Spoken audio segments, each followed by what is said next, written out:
Salut à tous et à tous, c'est le coin PCM. J'espère que vous allez bien, ma côté ça, super. Très content de vous retrouver aujourd'hui pour la sixième étape de ce Giro d'Italia 2017 avec la Trek Segafredo. On va avancer un tout petit peu. Donc cette étape va être un tout petit peu courte, je pense. Il fera à peu près 11 minutes, 12 minutes pour voir. Voilà, donc on va voir ce qui nous attend aujourd'hui. Une petite étape de vallon, moi j'aurais dit plat, mais ouais, la dernière bosse n'est pas très pentue. Je vais rester dans les roues avec Bocchi Molema, je pense. Mais je pense que ça va le faire avec Giacomo Nizzolo. Je pense qu'on peut y arriver avec Giacomo. On peut arriver à passer cette bosse. On va avancer tout de suite. Avant cette vidéo, je pensais partir avec Molema, mais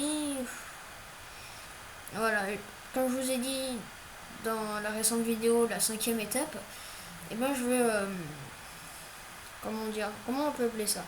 Je veux attendre la dernière semaine pour vraiment me dévoiler, parce que vous vous dites, mais pourquoi tu attends la troisième semaine? C'est juste parce que j'ai peur. Ça m'est déjà arrivé plein de fois, surtout sur le Tour de France de l'année dernière, si vous m'avez vu. Et ben j'ai euh, j'ai attaqué dès la deuxième étape avec Thibaut Pinot et la dernière étape, et ben j'ai tout perdu à cause de parce que j'avais pas de fraîcheur quoi. Donc je préfère arriver comme ça directement, de rien faire dans les deux premières semaines, puis après me dévoiler dès la troisième semaine, parce que je vous rappelle, la troisième semaine c'est des étapes de montagne, donc voilà. Arrêtons de déplacer, on va se retrouver tout de suite à cette là, ici, avec ma souris là, ici. Donc on va se retrouver tout de suite. Donc à tout de suite pour le final de cette étape. Information principale, Thibaut Pinot a chuté. Je ne sais pas pour quelle raison, mais je viens de le voir chuter là. Juste derrière moi, avec Bocchi Molema, il y a déjà Edward Tunt qui a chuté dans notre équipe. Donc Thibaut Pinot est en train de revenir, vous inquiétez pas, mais il y aura des grosses séquelles du côté de Thibaut Pinot. Donc on se retrouve, comme je vous ai dit, au pied de la côte. Allez, à tout de suite. Donc voilà, on se retrouve au début de la côte, de cette petite côte. Et là, on a en pleine, un faux plat montant, quand même un peu montagneux, mais faux plat montant quand même. Et là, ça commence à accélérer très dur, hein. Ça commence, comme on voit, à accélérer très très dur. Allez, on va aller à 80, on va contrôler Molema. On va plus s'intéresser à Molema. Même si on gagne pas l'étape aujourd'hui, ce n'est pas grave. Et ça attaque, et ça attaque. Et regardez qui va. Et Rigoberto Urán y va. Oulala, oulala. Oh, il faut faire gaffe avec Bocchi Molema. Oh, il faut faire gaffe avec Bocchi Molema. Est-ce qu'on n'en place pas une non plus? Non. En tout cas, on va revenir aux avant-postes. Et Rigoberto Urán n'en peut plus. Il n'en peut plus. Rigoberto Urán. Et nous, on va attaquer avec Bocchi Molema. Attaque de Bocchi Molema à 18 km de l'arrivée. Oh, que c'est parti. Oh, que c'est parti. Attendez, je vais juste voir si Nizzolo me... Ah, c'est Quintana qui roule, hein. Quintana est très fort. Ça, on le savait, mais voilà, il nous poursuit derrière, alors qu'on est meilleur rouleur que lui. On dépasse Mila Ilov. Et on va rattraper l'échappée de devant qui comptait, tenez-vous bien, 10 minutes d'avance sur nous. On va rattraper cette échappée. On n'aurait peut-être pas dû attaquer maintenant, hein. On n'aurait peut-être pas dû attaquer maintenant. C'est pour ça qu'on va se relever. Allez, on va se relever. On va faire la descente tranquille. Est-ce que on est... J'espère pas qu'on est attardé. Ah si, on est attardé malheureusement. On est attardé avec Giacomo Nizzolo. Il faudrait revenir à fond là. Il faudrait revenir à fond. Oh Mikel Landa. Oh Mikel Landa qui est là. Oh Brambilla est ici. Zacharine est ici aussi. Ouh là là, Gasparotto, Grishko, De La Cruz. Plein de gros favoris pour ce Giro sont piégés. Oh, c'est bizarre, hein, parce qu'on les a pas vus batailler pendant. On va voir s'il y a. Ah, il y a Metjes aussi. Attention à Metjes. Il y a Greppel. Bon, ça c'est un peu prévisible. Clark, Powells, Timmer. Et nous, on va aller devant donc. Et puis on va se reposer un peu. Et Rigoberto Urán aussi, je pense. Par contre, tout le monde va à son rythme. Donc on va se reposer avant la dernière ascension, puis-je dire. On va reprendre un peu de l'énergie avec Mollema et Zubeldia. Pour ça, on n'a pas beaucoup de récupération avec Bokeh Mollema et ça descend pas très... ça descend pas beaucoup, hein. Ça, on peut le dire. 37 secondes, on peut revenir avec Giacomo Nizzolo. Hein. Ça serait une très bonne nouvelle. Et on est revenu avec Giacomo Nizzolo. Et ça attaque devant avec Yates. Yates y va. Adam Yates, ou c'est Simon Yates ou Adam Yates. Les deux frères, je les confonds. Bon, c'est pas grave. Ils y vont.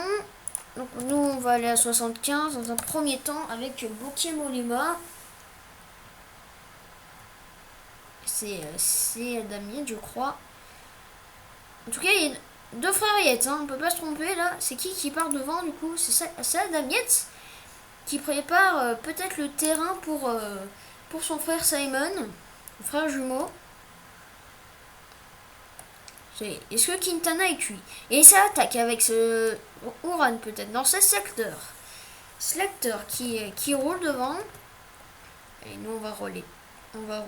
Tranquille. Slacter y va. Tomiak Slacter, 8 km. 8 km, est-ce qu'on n'y irait pas? Franchement. J'aimerais bien placer un contre, si vous voulez ce que je veux dire. Bon voilà, c'est cuit. Moi je vais chercher tout seul avec Bokeh Mollema. Je vais chercher Tomiak Slacter. Dombranski qui essaye de nous rattraper, tout comme Nero Quintana. Est-ce qu'on va réussir à rattraper Tomiak Slacter? Ça, c'est une question. Il le sait, Tomiak Slacter, hein, qui les poursuit derrière. Quintana qui réduit un peu ses places. Et nous, on va quand même s'échapper avec Bokeh Mollema. Et alors là, en plus focaliser sur Mollema quand même. Et ça attaque avec Nero Quintana, non. Allez, à 87 avec Bokeh Mollema. Et on y va avec Bokeh Mollema, non. On va rouler, on va continuer à rouler, hein. On va continuer à rouler comme ça. Pantano par contre, gâche pas le plaisir. Et Pantano qui veut nous rattraper. Il va encore gagner une étape? Non, quand même pas, je pense pas. On va quand même le faire rouler un tout petit peu, mais pas beaucoup. Faut pas qu'il me rattrape, même si, regardez, il y a du Nibali encore, il y a du secteur et il y a du Atapuma. Allez. Qui est le plus fort de... Oh, Atapuma. On n'est plus que deux avec Atapuma. Et on n'est plus qu'un avec moi. Oh là là, oh là là. Oh, Bokeh Mollema, oh, Bokeh Mollema. Bokeh Mollema est très bien parti. Et derrière, Darwin Atapuma n'en peut plus. Et c'est une victoire d'étape pour Bokeh Mollema. Ici, deuxième victoire pour l'équipe Bokeh. Pour l'équipe Bokeh Mollema, oui, bien sûr. Pour l'équipe, Trek Segafredo, Darwin Atapuma deuxième, Nero Quintana troisième, qui a perdu 40 secondes. Nero Quintana aujourd'hui. Bon, ça va pas brusquer le classement général, mais on va gagner quelques places, avec Bokeh Mollema, ce que je vous propose, c'est qu'on se retrouve Et bien, au résultat, tout de suite. Allez, à tout de suite. Donc voilà, on se retrouve et bien sur les résultats. On va voir. On a mis. Ah non, ils ont compté en même temps. Donc en fait, on a fait un coup pour rien. 27 secondes. Au général, on est quatrième quand même. Hein. On est quatrième à 48 secondes de Nero Quintana. Donc deuxième Fabio Aru. Troisième Rafael Maeshka. Quatrième Bokemolema. Cinquième Vincenzo Nibali. Dominic de Selector et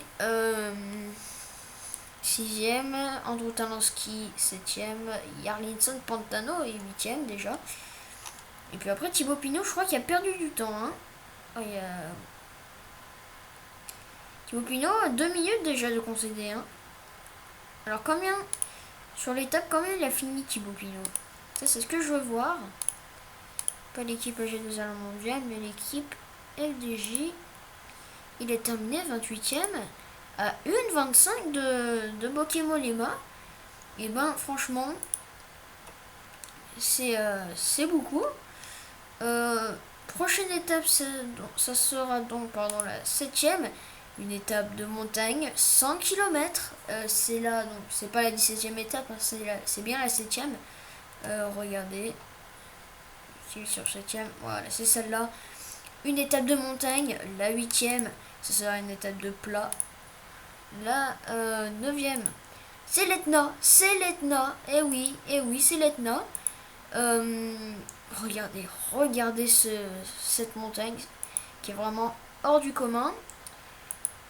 Hop là, une petite étape de moyenne vallon, on va dire. La 11ème, elle est où la 11ème? Elle est où? La 11ème, c'est une étape de vallon, pardon. La 12ème, c'est une étape de plat. Les 13e, normalement, c'est une étape de plat, normalement. Ok, j'ai totalement faux. Et une étape de montagne. La 14e, ouais, après, ça va que des étapes de montagne. Hein. Vous pouvez les faire voir, hein. Regardez ça. Regarde. C'est tout ça, la difficulté de ce Tour d'Italie. Hein. Donc, on était à la 14e. Ouais, la 15e. Oh là là là là là, 225 km comme ça. Ah. 16ème. Un contre-la-montre en montagne. C'est comme je vous disais, c'est très compliqué. Hein. Ça va être très compliqué. 17ème, une étape de montagne. Et bah décidément, on va plus en finir. Hein. Je m'attends à voir l'état de fraîcheur de Bokemolema à la fin de ce Giro. Étape de vallon. Après, vous avez tout vu, je pense. 19ème étape à peu près. C'est une étape de montagne encore. La 20ème étape, c'est une étape de montagne. Et la dernière, c'est un contre-la-montre tout plat. Donc, je vous remercie d'avoir regardé cette vidéo. On se retrouve pour la prochaine. Allez, bye tout le monde, ciao ciao. N'hésite pas à t'abonner, à lâcher un like. Et puis surtout, à commenter cette vidéo. Allez, bye bye.